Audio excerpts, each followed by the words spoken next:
What's up, YouTube? This is Tosh back with another video. Thank you for coming back to the channel. What I'm going to discuss today are 3 things that you need to get started on your fitness journey. You've already made the decision that you want to start. It's important to you. You've committed to it. These are 3 things and you need to make sure that you have in place to ensure that you don't fail. So number 1, you need to define your why. And it needs to be something bigger than, I want to look good in my clothes, I want to be skinny, I want to look good on the beach, I don't want to look good naked, I want to attract this person. It just needs to be more than a shallow goal. And try to attach your goal to something outside of you. We easily give up on ourselves. That's why many times throughout my fitness journey, after losing 30 pounds, I'll gain 20 back. Or after losing 50 pounds, I've gained 30 back because my why wasn't strong enough. My why was completely selfish. I want to look good. I want to have this kind of body. And sometimes when it wasn't happening fast enough for me, or I would find myself a little bit sad or depressed, I would just slip and then find myself gaining all my weight back or most of my weight back, and I'm back at square one. And that's an extremely depressing place to be, especially when you've made progress. To backslide is just, I mean, it just takes all the air out of you. So define your why and try to make your why something that you can really relate to or look back on whenever you lose focus. One of the biggest whys that I've heard is from parents, from people with children. They want to be there for their kids. They don't want to be taken out by the results of having poor nutrition. They want to control the things that they can control. And more importantly, they want to be instilling good habits into their children. They don't want their kids to one day be in the same shoes or sitting in the same seat that they're sitting in. Whether it's being insecure, being extremely overweight and obese, being unhealthy, having health issues due to being unhealthy.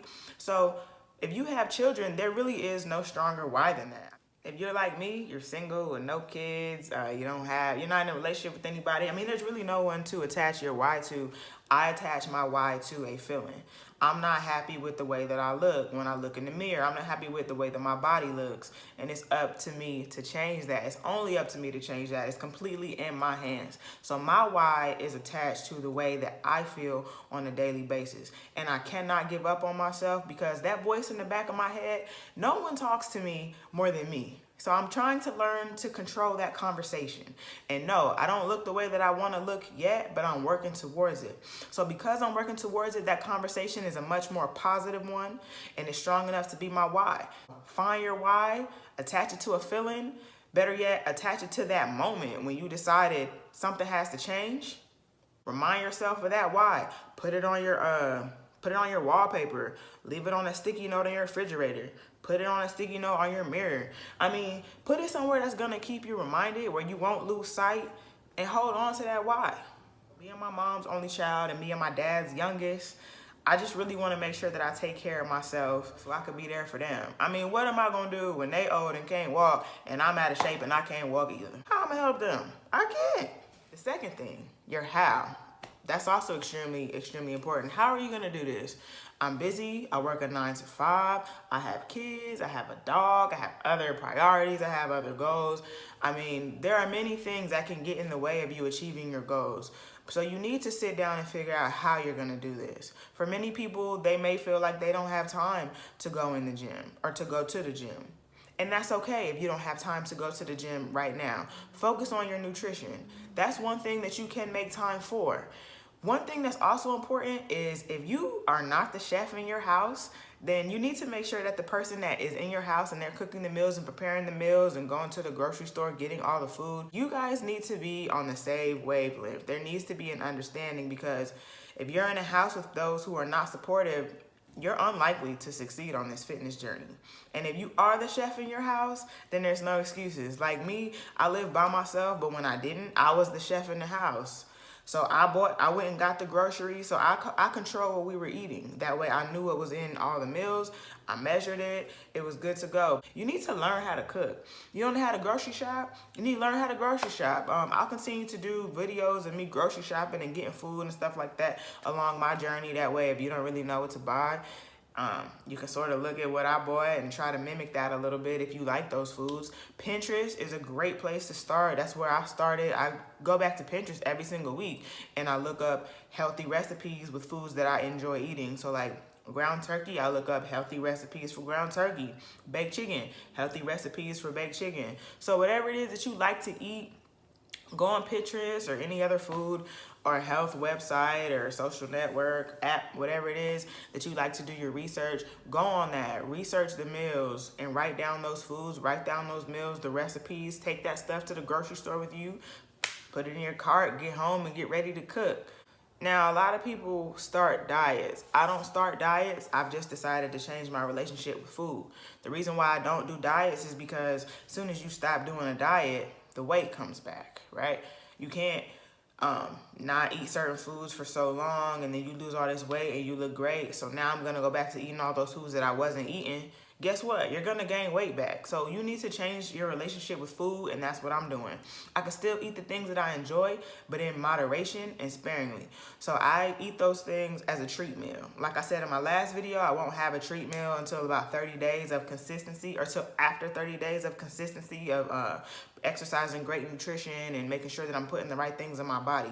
So when I do have that, I'll be excited to have it. It'll be my treat meal, and I'll have the discipline to just eat that and not turn it into a binge fest. Make sure that you're cooking meals that you enjoy, or you're eating meals that you enjoy. If you don't like the food, you're not gonna stay on that diet or on that nutrition lifestyle. Like I said, I don't do diets, so like keto or paleo or vegan or whatever that is. If you feel like that's not something that you can sustain through a lifestyle, then don't do it.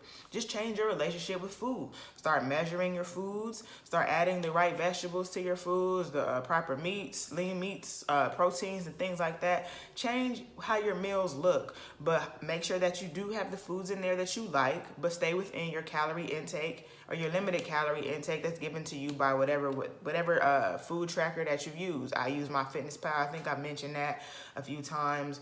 I use MyFitnessPal. It's a great one. It tracks my food for me, tracks my macros, checks my fat, calorie, protein, sugar. Everything that I'm trying to track is in that app. So make sure that you're eating foods that you can sustain throughout this journey. Because if you're not, it's not going, the end it might look good, but you're going to backslide and you're going to find yourself starting all over again. Number 3, make sure that you have support.